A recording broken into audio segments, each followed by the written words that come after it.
Thank you for joining us on Your Fault for Watching for Twat Talk Tuesdays with Her Honus and the Big Funny. Right.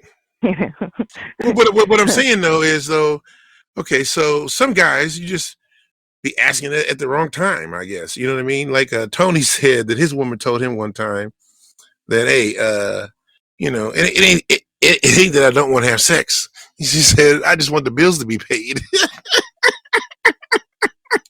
Oh. Right? So she was just in a place where she couldn't get comfortable, still having to worry about stuff. Yeah. Right? Oh, I get it. That's fair.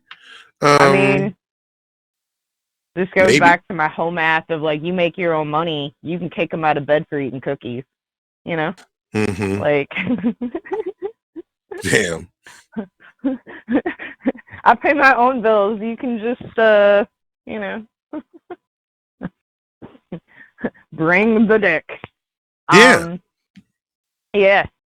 Right. And then that, of course, brings about its own problems, which is that at that point you're assessing someone by what they are bringing to the table on like a personality level, on like a sexual skill level, on like an emotional understanding level. So I like to take the math equations out of the fucking and the dating by making my own money. It's the thing. That's my Twatty McTwatterson advice for all you ladies. You make your own money. Right. And tell them to eat pussy. I can't handle how often I hear from dudes just about, oh, well, I don't really eat pussy. Well, they're same thing the other direction. Right? Yeah, no, I don't understand that shit neither. I'm always like, I don't really get the whole inclination to not want to do the most that you can for your partner's experience. Right. I mean, so, like in we're cases here already. Of other people where they're like, I don't like to get head. Okay, all right, whatever.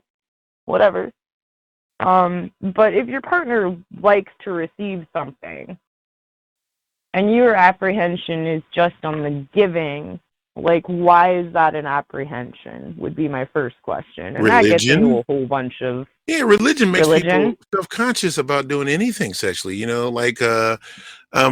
So one of the tricks that religion uses is to guilt you up for what makes you feel good.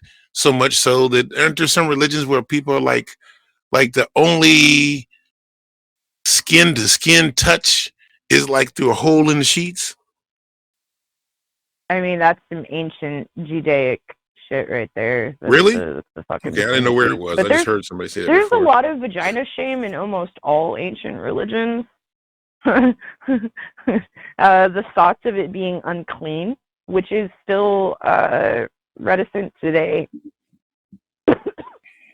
Sorry, smoking that joint. There's women up there that still have like a lot of thoughts about like they wouldn't let their man go down on them because like they think pussy is disgusting. And I would challenge women to find ways of loving their own vagina, like all parts of it, the smell, the taste, the look, like, gloss her up, take some pretty pictures of her, get real used to her, look her square in the eye, You gotta love your stuff, 'cause it's yours. When it snows or pours. I don't know. You gotta love your stuff. Like, you walk around all the time with your human mouth. We all got a human mouth, and the human mouth is the most, like, disgusting part of the fucking human body. So if you willing to give you a man a big old smackaroos on the lips, and you willing to, like, put your tongue in his mouth and let his tongue be in your mouth, you can let his tongue be in your vagina. Like, your vagina has less germs in it than your mouth does. Which is cool. Like, women create enzymes down there that, like, kill bacterias and shit. Also meant to kill sperm. Built-in superpower right there. Yeah. But human mouths are gross, and we don't tend to shame human mouths the same way that we do vaginas. There's a lot of thought that like women confuse just this whole abstract idea of their anuses and their vaginas. Like there's just this theory that women confuse these matters because they are so close together. The idea of waste excrement and then the idea of sexual pleasure. Like they can't, because those things are so close together, which would be God's fault. It's poor design. I know. What's wrong with her? Tony's joining us right now. All right there, Tony, coming in with sound effects. What was that, a tambourine? Was it a cymbal? What was it? All right. This is your fault for watching. This is your fault for listening live. It's Tuesday night Twat Talk Live with Her Honess.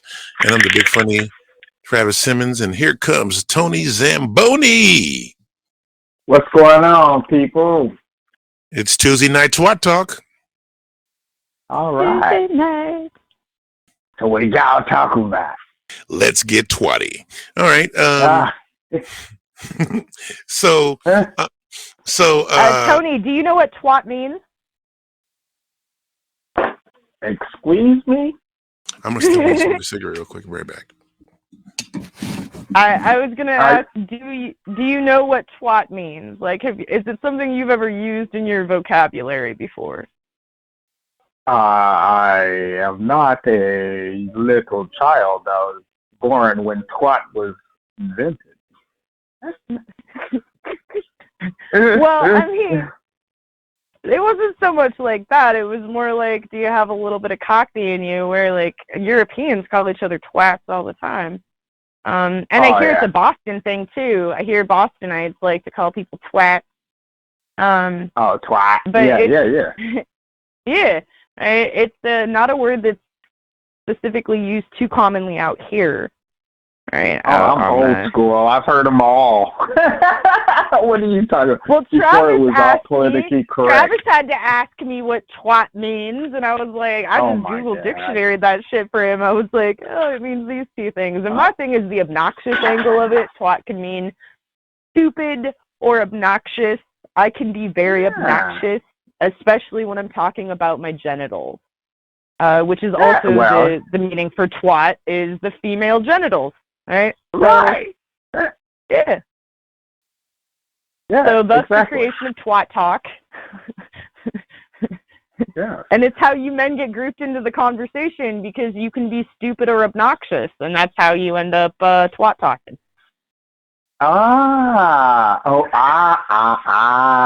See, I see the dual definition on that one now. No, yeah. No, I respect the twat. Twat. We've been discussing the importance of female orgasm, how many women do or don't come. I've read some interesting statistics lately that talk about only 10 to 40% of women in a study reached regular orgasm in partnered sexual situations. Oh. Yeah. And through personal conversation that I've had with other women just over the years, over a lot of liquor, a lot of fruity drinks, I've been amazed at how many women have confessed to me that they think they might have had an orgasm. Oh, my God. Wow. Well, think about it. If a guy comes, something comes out. Maybe the second time, right?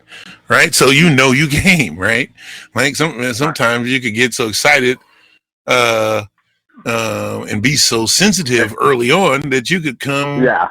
Before. Yeah. Just thinking about doing something, or just somebody rubbing on your stuff through, your bud fly. Okay. But for a woman, you have to take over from here, Lydia, and explain, well, the first time you came, did you know you came? Yes. Self-induced? Yeah. No. Okay. See, I have one of those great stories of where I was super young. I won't even say how young. because then it makes it uncomfortable. No need. But No need. I'd been with my sweetheart for quite a while, and we got into a fight, and I decided to take out of town. And as I'm leaving, I looked at him and was like, I have faked it every time. And I remember his face. It was just crushing, right? Ooh. I got back from my weekend adventure, and, like, what a trooper of a dude. I'm just going to put this out there. Like, this is absolutely how any dude should respond to this, and I'm glad it happened like this. Like, I was no more than 2 feet in the door, and I was up over a shoulder and being taken to a bed, right? And we were going to do it until it happened. And it became a commitment to ensure that it happened.